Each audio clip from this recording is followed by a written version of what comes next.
За сайн байна уу? Томоо төсвөрчөнтэй холбоотойгоор гэрийн нөхцөл зөгийн балтай татлах хийхийг та бүхэндээ одоо зааж өгье.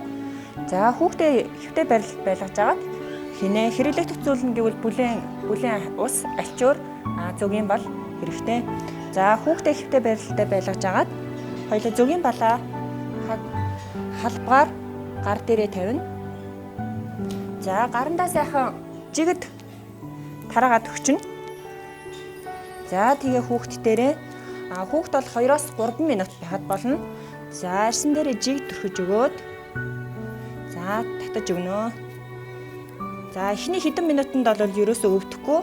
За зөгийн мал маань арьстайгаа болон гартаа наалдаад ирээд ирэхээрээ хүүхд маань жоохон бага зэрэг өвдөлт өгөх боловч энэ нь зүгээрээ.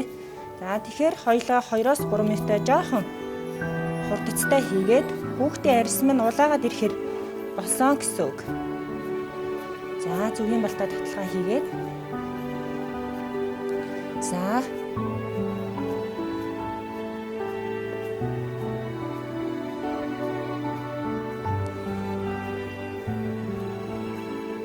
за ингээд хүүхдийн арьсан маань улаагаад ирэхээр болсон байна гэж үзнэ. За бүлээн альчуураар хүүхдийн нурууг арчиж өгнө.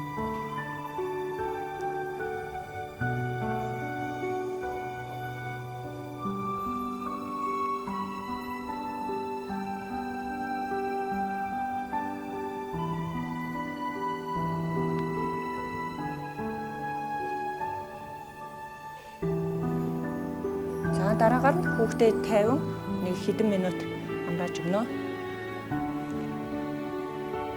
За зөгийн балаа хийлгэсний дараа та хүүхдэд дааруулахгүй, усанд оруулахгүй. За бүлээн шингийн юм сайн уулгыг зөвлөж байна.